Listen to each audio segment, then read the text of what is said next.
When I look at statistics, I'm all for tell me the data. I would interview amazing experts in the field. The downloads for those are incredibly small. But when I share a family story or a mother's story, the downloads of those are within the thousands. What does that tell us? People don't want to hear the noise of evidence anymore. People want to hear what someone else is going through to see if I'm relatable to them, because if that person can do it, so can I. And particularly towards the end of last year, it made me shift to where I wanted Wine with Wita to go. I don't know the impact that it has on people, but people have sent me messages, and that to me is so powerful to know I've made you sleep better. I've made you advocate differently, or I've made you not feel so guilty as much as what you have.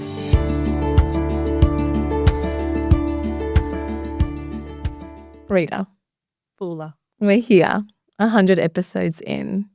Tell me, you started this with the intention of giving voice to families, helping children. How do you feel now that you're 100 episodes in? Have you served that purpose? The honest truth, I am so stunned with how far Wine with Wita has gotten to. I still haven't consumed or even realised that it's 100 episodes.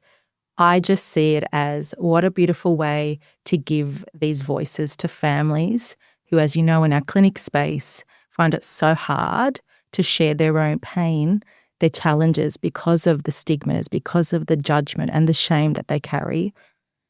And I just want to keep going, just see where it goes. And the reality, Wine with Wita has taken me places my career as a speech pathologist hasn't.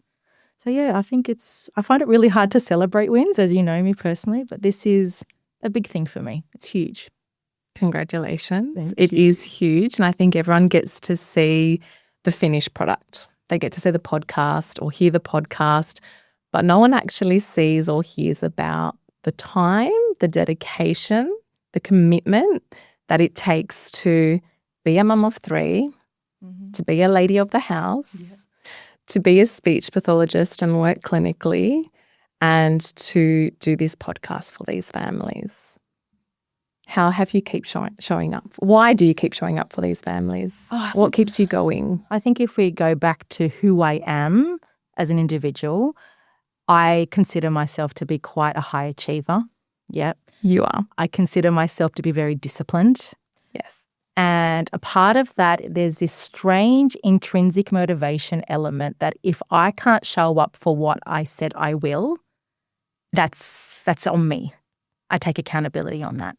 So because I show up with my podcast, because I see the impact of the podcast, why can't I keep going? You know? It's amazing. And as a speech pathologist, yes, that's my job. That's what helps many families and a lot of clients. But what I love more than anything is showing my girls that this is mummy's thing. Yeah. Mummy and daddy work hard together as a team to help you guys out and to give you a better life. But if you want to reach a dream, you can. But it comes down to consistency, discipline, and showing up all the time. And what a greater model for me is to show them that. It's amazing. Hard. Let me put a disclaimer out there. It is beep, beep, beep, beep, beep. Swear word, swear word, swear word. I don't know if I'm comfortable yet to swear. But it's really hard. And rejection when you're contacting guests, when you're contacting brands to come on the podcast, it is really ugly. But I always believe, what I've learnt to believe is that wasn't meant to be. Yeah. And honestly, God and the blessings that keep coming to me, it's just a sign that this was meant to happen. Or, for example, Ricky Stewart, when I interviewed him, it was a no, always a no, always a no, and then it became a yes. And I just surrendered it. And within 2 days after I contacted him, I interviewed him. So I think that was a beautiful lesson for me to show the power of determination, consistency, and surrendering. Surrendering to whatever will be, will be. I think as a woman, as a mum, I'm just completely mum of 1, may I say. You're a mum of 3 beautiful girls. I just want to acknowledge that you work so hard, and I think the whole community is so thankful for everything that you're producing and you're making, because it's a space where it's isolating for families. They're vulnerable no matter where they are in that journey. At the beginning, I think that's the most hardest. And for them to have a space where they can listen and feel they're not alone is just so comforting, I think, for them, and hopefully gives them that thing that they need to think about what that next step might look like for them and that family. And just to touch on that, I think when just humanity, to know that what I love with talking, having a glass of wine, creating really vulnerable conversations, what a gift to turn what I love as a solution, as a gift to another family. And when you go to sleep at night and pray and be thankful for what you have, what a way to know, yeah, I've done my bit as a human today. I think it just serves me so much more. Yeah. And that's where it comes from, the obsession of knowing that I'm helping someone that I don't know. Oh, mate, that just I can't explain it. Can't explain it. Let's go back a few steps. Yes. I'd like to introduce myself. That's what happens with Vouls and Reits. We just get stuck right into it. That's what our dinners look like. We don't even say, how are you? Tell me, what's the jam today? So I'm Voula and I am Rita's best friend. Yeah. I can say that with such joy, and I feel so valued as a friend of yours, and I feel so lucky to have you in my life. My darling. And I'm so proud of you. I'm so proud of you. Thank you. Today we thought we would do something a little bit different, and instead of you being the one interviewing people, I'm here to interview you and talk about your journey, because you ask all the questions, but no one really asks you the questions. So we want to know a little bit more about your journey, why now, and just more about you. Yeah. Before we get started, I want to share how special Voula is for me and why I asked Voula to interview me for my 100th episode. Now, going back about 20 years ago or something or like that, at university, there was a clinic space, and part of that clinic space there was an office desk, and it was quiet. It was amazing.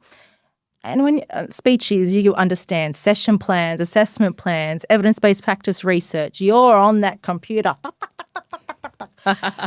And this gorgeous woman comes up to me with her beautiful black headband that I had FOMO and bought the same one. She said, excuse me, doll, are you okay? I'm like, yeah, I'm good. Why? You're typing really hard and fast. And loud. It's just so loud. And I think that's how I manage my thoughts and as I'm typing. But I thought, she's the first person who has been so honest with me, and I never realized how hard I typed until she said that. And I thought, I want to know this chick. I want to be her friend. A few months later, we traveled to Broken Hill together. The reason why I'm laughing is that naughty Rita came out with Voula there. There were a few mishaps there that has just really left memorable moments for us as friends and just carried through. And I think because our parents are very similar, our upbringing is very similar, we just speak this unspoken language of unconditional love and pride. And support. Yeah. And I think it really just comes down to having aligned values in all areas of life, family, work. So I'm a speech pathologist as well. I work for a large government organisation, and I feel like this space is just so essential. I usually see families at that pre-diagnosis stage where they're thinking that their child is just not talking. And then along their journey, they find out it's secondary to something else. So I catch families quite early, and I refer them to listen to your podcast so that they just feel not alone and part of this community that is so needing support. And I think it's more than just being a speech pathologist, Wine with Wita. It's about being a mum. And going back to when you see pregnant on the pregnancy stick, no parent ever thought I'll be raising a child with a significant disability Or no parent would ever think, I'm not having baby chinos with my child every day. I'm taking them to endless therapy appointments. And to have that shift from what you expected to then really digesting what your reality is, that's bloody hard. And I know with myself and my personality, I would be carrying a lot of guilt with how did this happen? Why did this happen? What can I do? Who do I need to contact? And online, there is so much information that could be incredibly misleading, but also that not accurate too. And I feel, going back to my purpose, it is my duty to take what I know, the gift that I have of my career, to put it on the podcast to help that parent as they're waiting to access the services that they need. Yeah. So needed. So important. And as we know, there's long waiting lists. Families are overwhelmed by the system they get put in, and who do they need to contact, and who's this person? Where does it all fit in this big puzzle? And it is overwhelming. So it's great that there's some support while they're waiting through listening to your podcast, that there's a step. There's a step that they can move forward and get some direction and just some indirect support, really. So it is, my heart really, really goes out to these families. Which takes me back to your very first episode, which wasn't Wine with Wita back then. And I remember you calling me and you're saying to me something along the lines that you're going to do, was it a live Instagram back then? Live Instagram, which was so risky. And I was like, go you. And I remember I was Whiskey at home. Whiskey Wita. And I remember watching that first episode. I'm so sorry, I don't remember the families. Jasmine. Yes. Jonah. Yes, yeah. Jonah. I love that name, Jonah. Beautiful boy, Jonah. God bless them. And it was at some stage in that interview, I remember the mum was talking about her trying to advocate for her son to get more funding or just to get equipment. I can't remember the exact. That's what it was, a bed rail, because he was unfortunately experiencing seizures. And I got goosebumps right now because I remember we hear a noise, she panic, we're mid-interview and it's all hands on deck. He's having a seizure. It's quite loud. They're all running around. They run upstairs and this child is having a seizure. And we got to see firsthand, raw, what this is actually like for families, and it was quite scary. It was. That was your first experience? Yeah. So I had Wita's Words, which was every Wednesday Wita would have a few words to share about speech pathology as an opinion. And so I would share that. And I thought, you know what?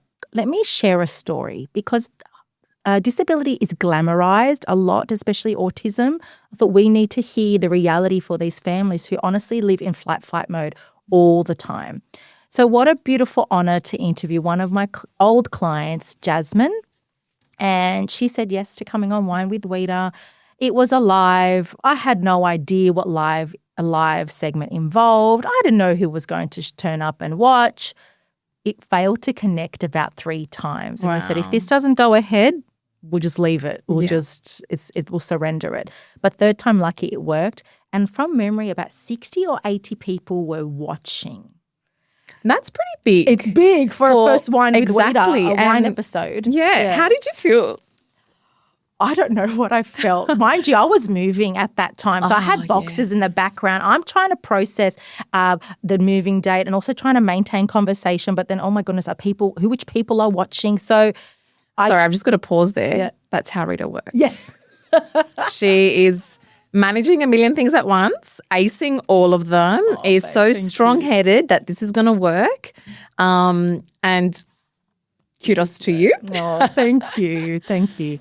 So Jasmine was wonderful on the episode. She shared her challenges, what support she would offer families.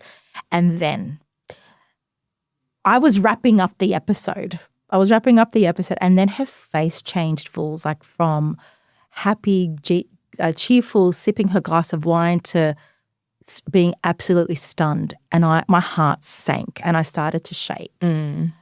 I was like, what happened? This could not happen on Wine with Wita. This or Wita's words. This could not be a sign to say don't do this. This could not be a sign. Why me? Like why? Why am I?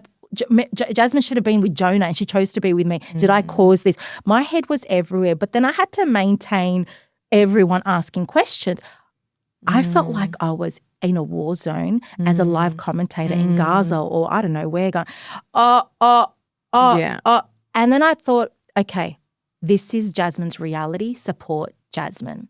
And I said, this is the reality for these families that anything can happen at any moment. You've all put your kids to sleep. You're going to sleep. She's still awake and her mind is thinking, is my child safe? Is he secure? Will something happen to him? Thankfully, nothing did happen to him. I can't recall if I ended the conversation. Yes, I did end the conversation because it was about 10 or so minutes. But Jasmine came back a few hours later, said he's okay. But the blessing of that moment, she used the episode clip to advocate for her son, to say he needs this bed rail. Look what happened. Look what happened to my child. It's serious. He needs the funding. And I just said, yep, buckle up, people. We are sharing more stories to advocate for these families so other people could be heard. And sharing this is so important, not only for funding, but for community too. Yeah. And I was going to ask, from that episode, how did that contribute to where you've taken Wine with Wita? When I look at statistics, I'm all for tell me the data. I would interview amazing experts in the field. The downloads for those are incredibly small. But when I share a family story or a mother's story, the downloads of those are within the thousands. Yeah. What does that tell us? People don't want to hear the noise of evidence anymore. People want to hear what someone else is going through to see if I'm relatable to them, because if that person can do it, so can I. Very much so. And particularly towards the end of last year, it made me shift to where I wanted Wine with Wita to go. And I don't know the impact that it has on people, but people have sent me messages, and that to me is so powerful to know I've made you sleep better. I've made you advocate differently, or I've made you not feel so guilty as much as what you have. It's amazing work. And if someone is listening now and they haven't heard any of your other episodes and they're going through a really rough time in their season of life, why should they listen to Wine with Wita, do you think? It's not necessarily why should they listen. It's like, how can Wine with Wita serve you? Yeah. Firstly, as a mum, as a speechie, I say this and I know you probably won't digest it, but give yourself compassion. You are doing the most amazing job with this gift that you have. You were doing more than what you're recognizing yourself to do. Listen to an episode. Give yourself that time off. Go for that walk. Clean the kitchen. What makes you happy? Listen to someone that's in the same boat as you. Yeah. What can you take from that? She survived, or she got through the next day. And what I've learnt through Wine with Wita, it's about community more than anything. We as mothers show up to everyone else. Take this moment to show up to yourself. Because when you show up to yourself, you show up better for your partner, your kids, but your spirit is just so much better too. Yeah. I think mums, especially mums, just need some of that self-care, and that can look very different for everybody depending on their circumstances. But I think I love the fact that with a podcast, you can always have you in your ear while you're doing everything else. So it provides an opportunity for that, if that's what it looks like for that particular. And I love how you said self-care looks very different. I think we think self-care is having a massage, having a bubble bath. But to me, self-care is silence. Yeah.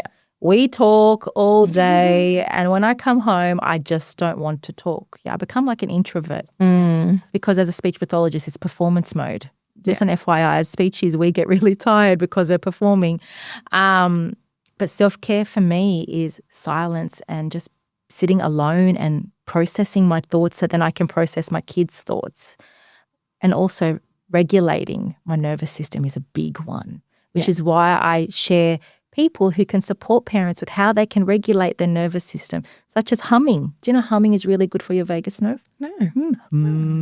Yeah, and I do that with my girls. Even deep. Does it have to be a certain rhythm, or can you just I'm not sure. hum? Sorry, you have to listen to a podcast episode. To a hymn. Yeah.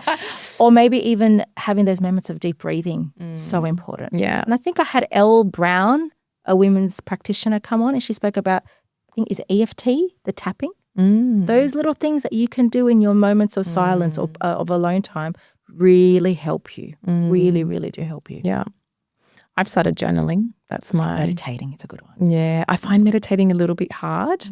But journaling is good. Yeah, journaling. You like that, Annalise. I love Annalise McCarthy's yes. talk. So I've been trying to journal a little bit more for my self-care. Yeah. Important. Okay, so we're 100 episodes in. You've spoken to a lot of people, professionals, families. I absolutely love that you've included a series with dads. Yes. What an important space. It is. Dads aren't recognised enough. Yes, mothers do a lot or most of the work, but I'm finding now in my clinic space, more dads are showing up to therapy. More dads are asking the questions, what can I do? How can I help? And research does show that when a father's involved in their child's intervention, the therapy outcomes are better. Their marriage is better. The woman is more appreciative because the father's taking a little bit of that load. Yeah. The child-father dynamic is stronger. And as a whole family unit, it's much better. So yes, their father's being involved in therapy is great, but I look at the bigger picture. Yeah. What's that doing for this specific child? Oh, very much so. And I even think they're not informed when they're not coming to the therapy and to the appointments. Being told secondhand that information coming from the nagging wife, it's secondhand information. It hits differently compared to when they're in a therapy session. Those strategies are coming from you. So, yeah, I love that you did that series for dads. Yeah, so I think in the world that we're living in, dads don't get enough recognition too. And I wanted to say, Dad, you know what? You can do your bit, do it your way. Yes. But men think black and white. Do it this way, X times a day or X times a week, and you're done. Whereas women, we think, okay, where can I do it this way or that way? We think very differently. So if we can communicate it to fathers and empower dads. That's what it is. Without even nagging them to do it, they'll do it. Yeah. And I think once they can also see that difference in that connection that they have with their child from shifting a small thing that they do in their day-to-day, I think that's motivating for them to want to do more, be more involved. So well done with creating that series. So as I said, you've done 100 episodes. You've spoken to a lot of people. Apart from that first episode, which is always going to be the most memorable one, I think, which conversation have you had that still just always comes to you? I thought about that. I actually thought about it because every episode leaves a little special moment. And there are some episodes, I just want to say, there are some episodes that I've recorded and I haven't put to air because they weren't aligned to my values and what I feel I want my audience to hear. So a lot goes behind the scenes of what I want to share. But one of the most powerful episodes would have to be Anna, the mother of Hugo. If you see Hugo's face, he lights up the room. Hugo has spastic quadriplegia cerebral palsy. And I just connected with her in the way because it was the first time she ever spoken about it to this depth. And I could feel the pain that she was carrying, but I could also feel throughout the episode the release of grief even, like the release of I'm saying this out loud. I'm saying this out loud. And I could notice her shoulders even relaxing. Yeah.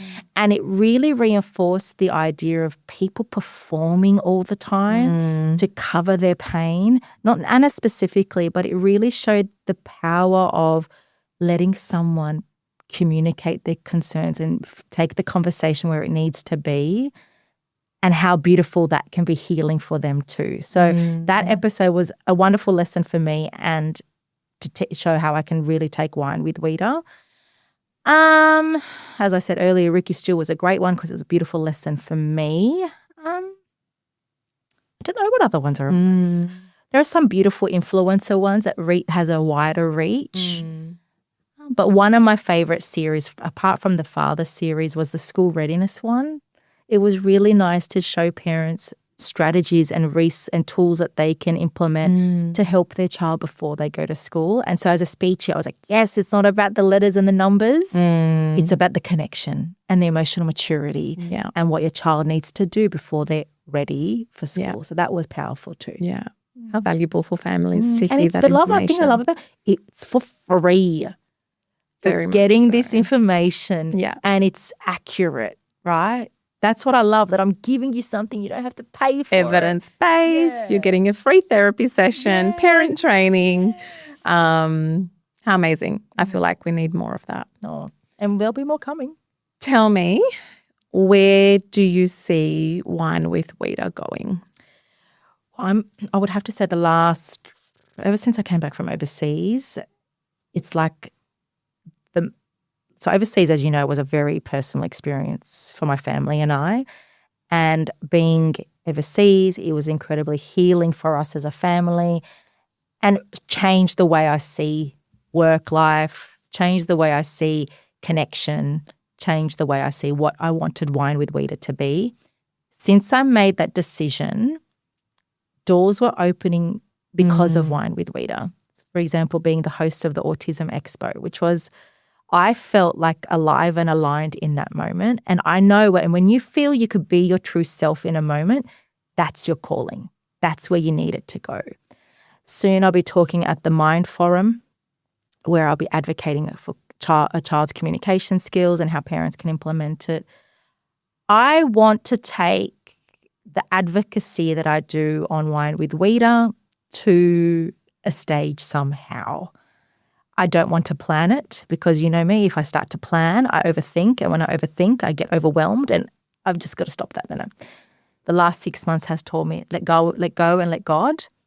I'm putting it out there that I want to take Wine with Wita somewhere larger, maybe a TED Talk, maybe, I don't know, somewhere in an advocacy space. Love it.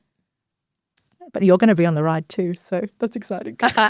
We always have a little bit of not a running joke, but we always talk about she's Oprah. Yes, I am.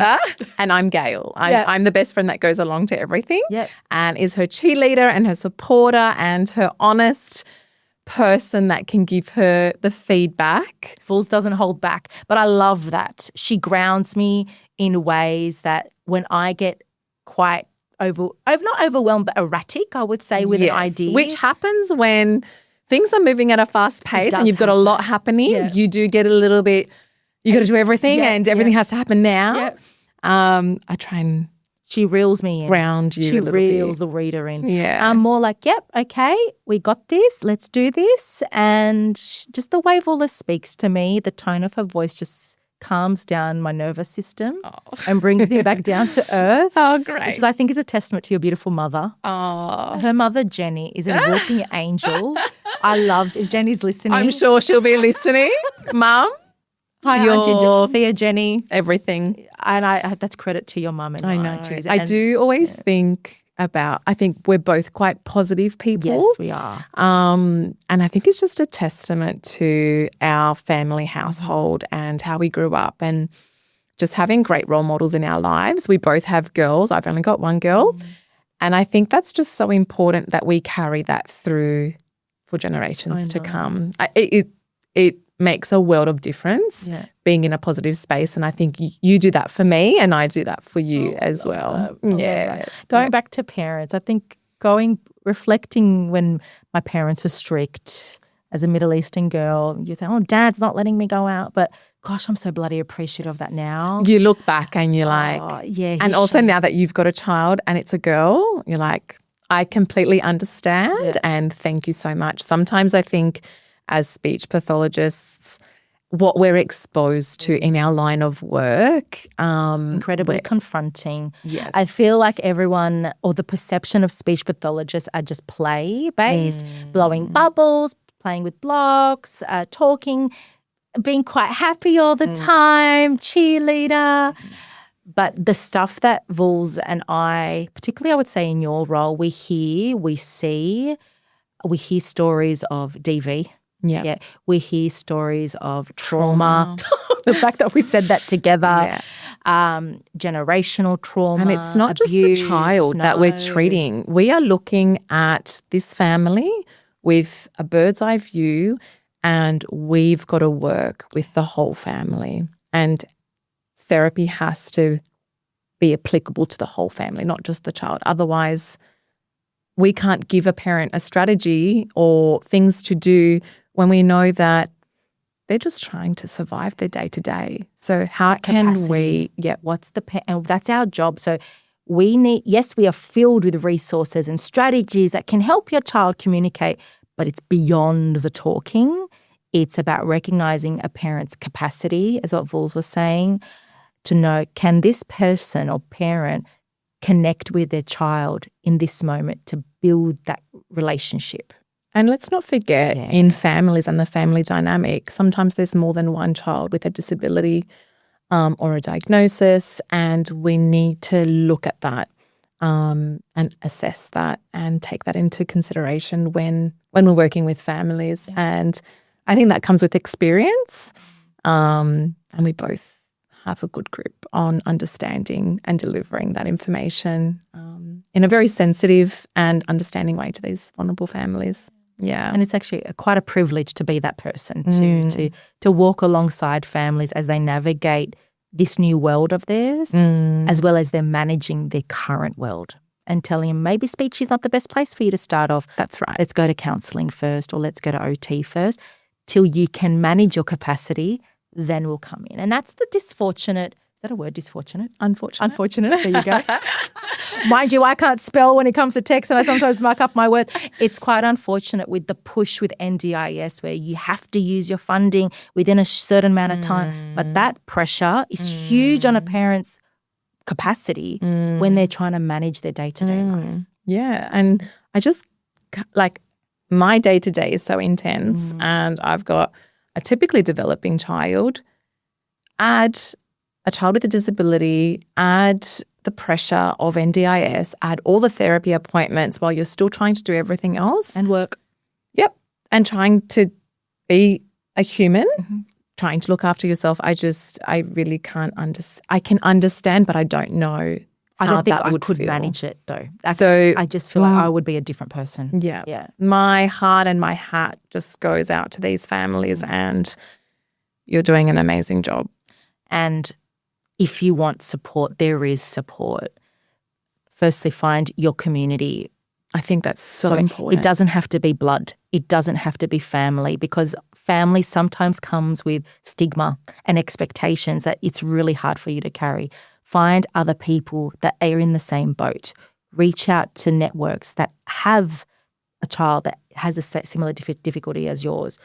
Listen to Wine with Wita. Find those people. Yes. And those families are more than happy to help you. And I shared something on my Instagram the other day. I would be heartbroken if you didn't come and tell me that you needed help. It's not a burden. You're never a burden. The fact that you've come to me to ask for help is such a blessing. Yeah. And sometimes it's not even about asking for help. It's just being able to talk it out with someone who can listen. And they don't have to know, as in know that feeling of what I'm going through, but just have that understanding and acknowledging, this is really hard. I don't know how you're doing it. And just having someone to talk to, I think is really important. One thing as a speech pathologist I've learned, but particularly through Wine with Wita, that phrase, and I love to use it, listen to comprehend, not listen to respond. Or to fix. Yeah, do you ever find people when they're talking, they just say an answer straight away? It's like, no, I don't want an answer. I've made up my mind. I just want you to listen as I'm processing this.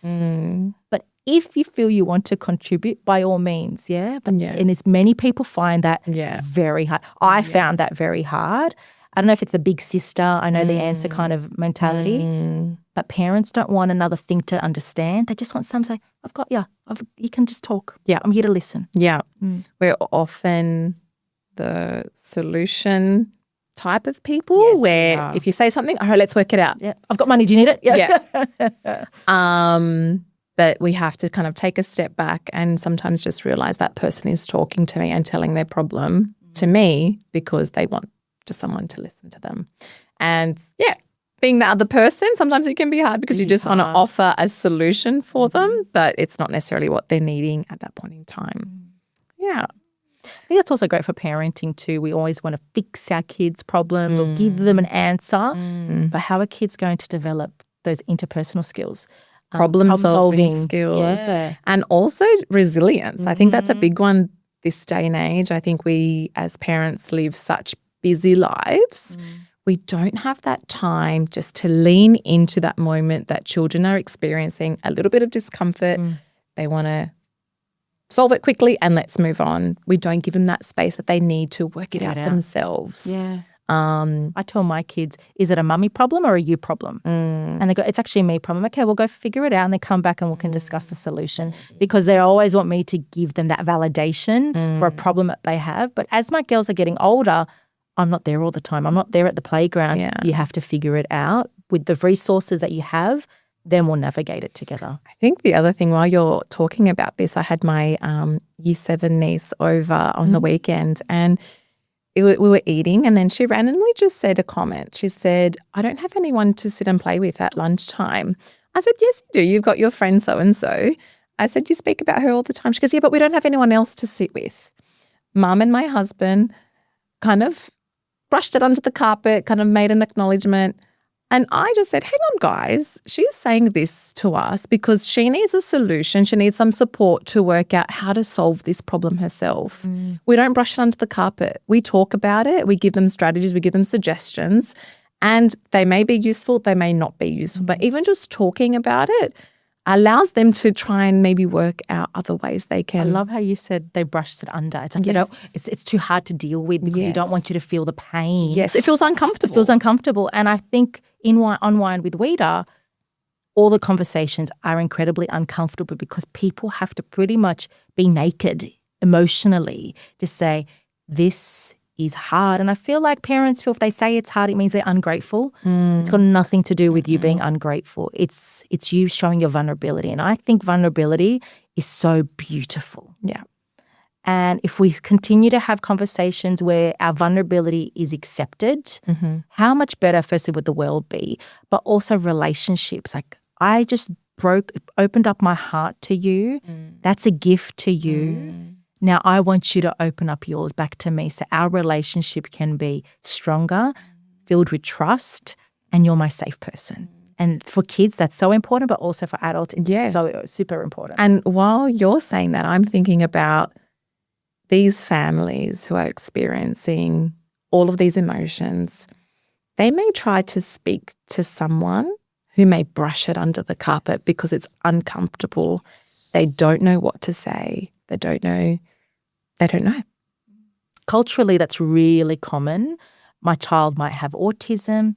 Oh, don't worry, they'll grow out of it. Yes. Or what do you mean that doctor doesn't know what he's talking about? Yeah. Or just give it time. Your uncle was like that. So what if he's quirky?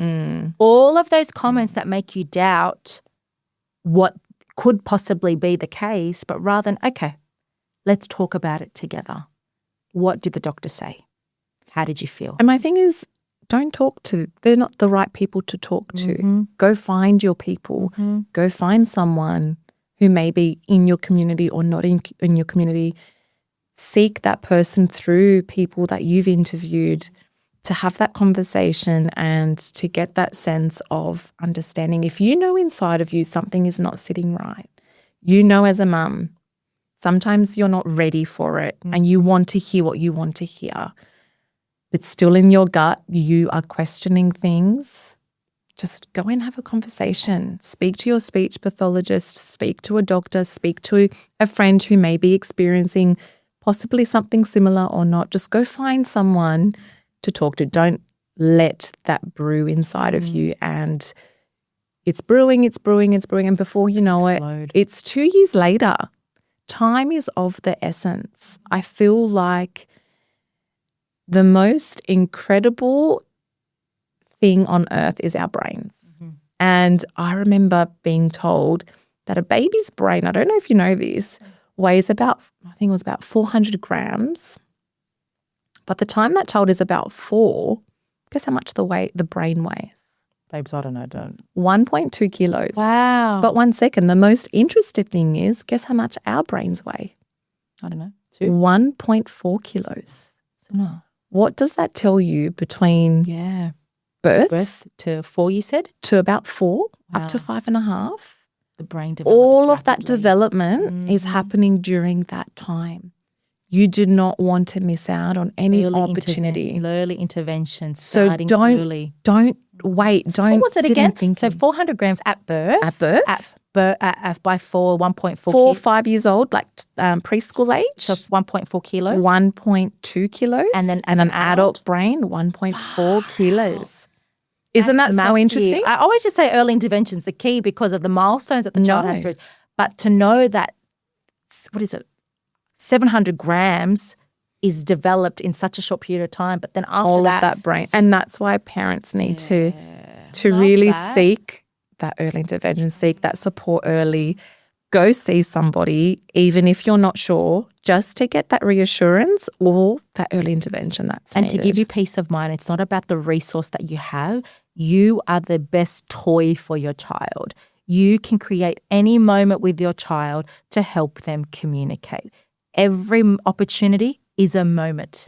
Yeah. Parents feel just half an hour of speech therapy a week. My job's done. No. It's the moments you have in your day that you can support your child as they're opening up the water bottle, as they're getting out of the pram, having a car bath, seat, having a bath, feeding, book reading, all of those things that happen in our day-to-day routines. How many times do the kids go to the toilet? 10 times a day. That's 10 opportunities. Yep. Yeah. And even if they're not going to the toilet. Yes. And maybe change. Yeah. All of that. Yeah. Yeah. It's amazing. And we just need to continue to give information that are small things that make a really big change. And that's why I'm grateful that I won the Jules Robinson. Yeah. Because I want to How amazing. Yeah, so that's a lot of people have asked me about that. I'm meeting with a project developer once one task on my to-do list comes to an end. And I want to create something that's about a functional resource that parents can use. They don't have to download. They just know that they can apply it in their day-to-day life to really reinforce what I've said.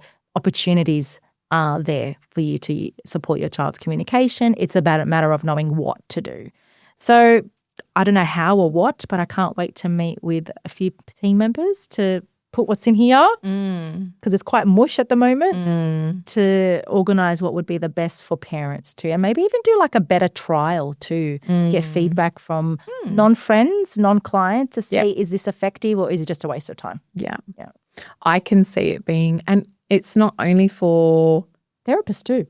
It's very much so. But it's also for any child. It's not necessarily a child that is needing speech therapy. It is for any child, any family, any parent. I think there's some benefit. There is. Can't wait from that. It's going to be exciting. So watch this space. Can you tell me? Yeah. You've spoken about the impact, the ripple effect this is having on this community. For you, what's been the most, I suppose, rewarding? You said those messages that you get. Is there one standout moment or thing that has been the most rewarding for you? Yes, the awards are great. Yes, the grants are great. Yes, the feedback is great. But there was a time in my life, I was about 16, I was going through a really emotional time. I was brushed off. A lot of my concerns with, like what you said about your mum and husband, my concerns were not recognised because physically I was okay. But emotionally I wasn't. And I've worked on myself on this. So I'm more comfortable to talk about it now. But the irony out of all of it, in that moment, when I was 16, when I was going through those really hard times, I just needed a wine with Wita. I needed that person. You needed me back then. Yeah. I didn't type that hard back then. I needed a wine with Wita. 16-year-old Rita needed someone that can listen to her and not respond. Listen to her to say that I feel safe. To validate those emotions that they're you were valuable, feeling. right? And I don't know if it's a WOG thing where emotions are not recognized, but we've come such a long way in society for that. Still lots of work that There's needs still to be lots done. of work, but and very I've much helped with our so. kids. We're doing that. Yeah. But back then, I needed a wine with Wita, so it's somewhat healing me because I'm helping others support them emotionally. Yes, I help kids help them with their voice. Like that's the greatest privilege, right? But to help a woman, it's so hard for her to share her own doubts, to say that I'm here. Yeah. I can listen. Yeah. I'm like a big sister. Yeah. Right? And you you carry this warmth. Oh, babe, thank you. That when someone speaks to you, you feel like that big sister. Oh, and definitely that's for me. We've spoken about how hard it is for these families and the struggles. What are the struggles that you're hearing from the families that you're interviewing? What are the ones that keep coming up again and again? What is it? Yeah. I think it comes back down to the expectation they put on themselves or how their child should be is a big one. Therapists not listening with empathy. That's another one. That is a big one. I think, again, depending on your therapist, the phase of life they are at, the phase of their career they are at, that all kind of plays a role in that, I feel. Before I continue, but I think this is such an important message for parents listening. Don't be scared to ask the questions of what experience do you have, especially when it comes to a specific disability like dyspraxia or CAS, childhood apraxia of speech. Myself, I've said this to many of my clients, yes, I have experience, but I don't have enough to say that I'm incredibly efficient in it. Yeah. And that's why I refer. And disclaimer is quite rare. Yes. Rare one. So it's just not having enough clients to build up that experience. Yep. So if your client needs like an AAC, maybe ask what experience and have you had with the certain devices. So then you're not chasing a tail, but more have that awareness of it. Yeah? And for any speech, if you don't have enough, be honest with parents and tell your senior, I want support in this area because it is a foreign area to the normal early language treatment. So being openness from clinicians is another one. Also, isolation's a big one. The amount of times parents say, I was up once the kids were asleep on TikTok and it took me down this rabbit hole. Did injections cause the autism? Did my pregnancy impact this? Did I have too much red meat? And it's overwhelming the guilt that these families feel, mothers particularly, the shame that they carry, yet they still wake up and show up every day and they carry this emotional burden. So that's one of the other ones, but also accepting their new reality is another one. I know myself would find that incredibly hard. But that's where I feel so fortunate to show the success of their child's disability, that they can succeed, that just because they have a difficulty doesn't mean they need to be fixed. It just means that we need to see them in a different light and celebrate their wins like any other child. And one important message I also want to share, your child's communication or an adult's communication can be impacted at any moment in their life. Just because they're born neurotypical, God forbid, but an accident can happen and then they induce a brain injury, or develop MS or motor neuron disease. You just don't know what's going to happen. So every day is a blessing. It's a beautiful blessing that your child is developing typically. But once they do encounter a challenge, it's about how can we rewire our vision to what we can do to empower and support the kids too. I think thinking back from your very first Instagram Live or interview to now, you've had a lot of exposure to different types of families, many conversations. Has that changed the way you are at all as a clinician? I am. When I arrive to therapy appointments, I don't straight away start with the child. No. I straight away start with the parent. Yeah. Because as we said earlier, Vols, we work with parents 99% of the time. Yeah. So I entered the home space with, how's your cup? How are you? Can you digest what I'm going to tell you today? Can you implement what I'm going to show you today? And because of that isolation and the guilt, we are one of the first people that they feel very comfortable communicating with. Yeah. So once they've had their load, shared their load, then I analyze, okay, it's heavy for this parent today. Let's just talk about one strategy. Yeah. Yeah. And that's enough the parent can maintain and implement, and it's a win-win for both of us. It's awareness. Mm-hmm. It's awareness for us. It's awareness for the broader community. It's awareness for other people in the family. It just comes down to this episode creating awareness. Mm-hmm. That speaks about you professionally. How has it changed you, or if it has changed you on a more personal level, would you say? I know it just shows we're all human. It's taught me to be more compassionate. It's taught me not to be so hard on myself. As you know, I'm always hard on myself. It's also taught me everyone's going through something. Yeah. And to be that person to listen and not to respond, but to have compassion, but also being aware of how much I can hold for that space of that person too. So there was a lot of self-reflection, I would say, the last 2 years. And someone's behaviour is their communication too. So just hold off and they'll come to you when they need to talk to you. And I think we do already a good job at this, but more just for everybody. You don't know. My husband has really taught me this, and my mother-in-law actually, do not ever judge, because you don't know what that person with their hair all frazzled, wearing those slippers out and about, what their story is and what they're going through. Absolutely. And just to be kind. Kindness trumps always. Always be kind. And before you judge, show kindness. And that's very privileged to hear so many families share their story.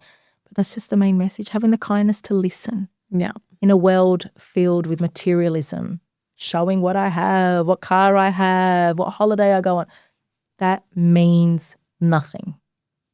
You showing up as yourself in your flip-flops, with your hair in a bun, with your bushy eyebrows is enough for someone. Yeah. And that is it. What a beautiful gift you can be. Yeah. And that doesn't cost a thing. No, it doesn't. So it's 100 episodes.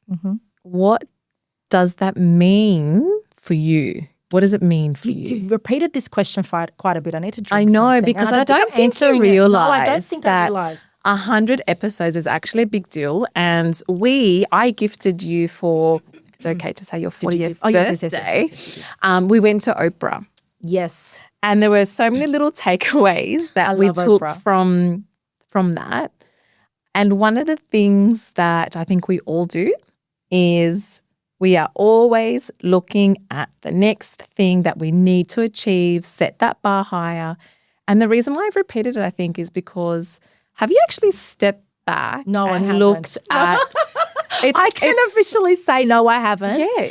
Like it's a big thing to have done 100 episodes. I don't see it as a big thing. That's the crazy thing. I just see it as what I love.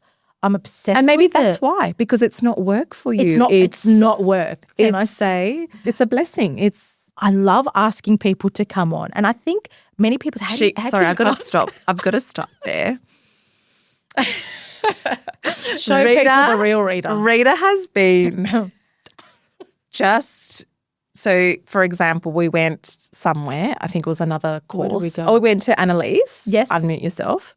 And Rita was very unwell the days leading up to it. I had food poisoning. Yeah. And that's not fun. You don't wish food poisoning on anyone, upon anyone. And we're in the car and Rita's like, I'm going to have to try to be social today, yeah?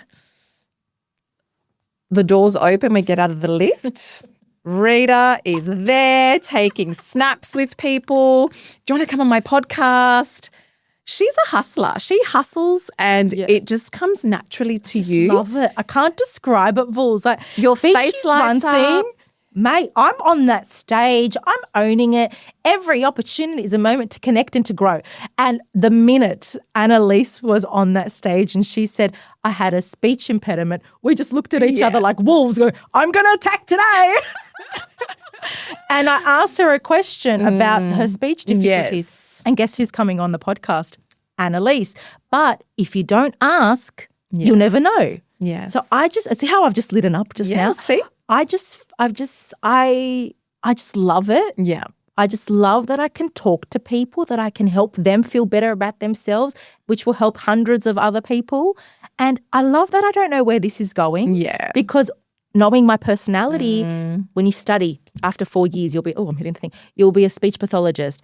After you do X amount of jobs, you'll be X. I just love that I don't know what opportunities I'm going to get. And that's the most exciting bit. And I love having fun. And it's fun to me. Yes. That it's actually also scary as well. Yes. It's because uncertainty. I don't know and where you're a it's person going. that loves certainty. I love clarity.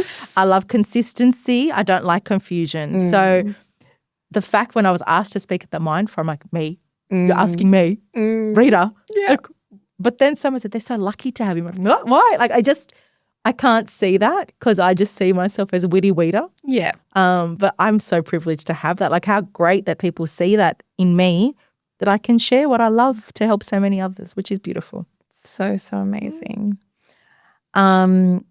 Congratulations. Thank you, my love. On your 100th episode. Thank you for allowing me to be sitting opposite you. It wasn't a hard decision to make. And at my 40th, we were having dinner. I said, who do I ask? Oh, Rita said, guys, it's my 100th episode coming up. I need someone big, like really big. And I wanted Fat Joe. Can I say it? Yes. Fat Joe. Fat Joe. If you're listening, Wine with know Wita, someone. you're going to be here soon. Yeah. She manifests it and these things happen. It's going to happen. So Fat Joe was on my radar, and can I just say he's so hard to get in contact with, where I'm like, I'm just letting it be for now. But what a beautiful blessing to have someone who knows me to the depths of my core before I was even a mother, even before I was a speech pathologist. Yeah. You've been by my side since then. No judgment. No arguments. No. Touch wood. Knock on wood. I actually prayed for us before we came on today because I get nervous with this stuff when something's so precious to you. You don't want to harm it. Of course. You've been my ride and die bitch, from the beginning. And it's just been effortless, and that's how friendship should be. Yeah. And I didn't even think twice when you asked me. I would definitely anything to support you. Oh, my love. I love that. I'm forever grateful for you and for you to share in this episode that was filled with love, intention, advocacy, hard work, empowerment. Things that mean something to us as well. And I think it's beautiful that we can share that. Yeah. And what other person would I have? Well, so beautiful. Love you, Ben. I just want to take the moment to say thank you on behalf of all the families that you're doing this for. It is a much needed space. The time you take, the platform that you've created, the intention behind it has just been so valuable. And as I said, so needed. And I really hope that it reaches everyone that needs to hear this.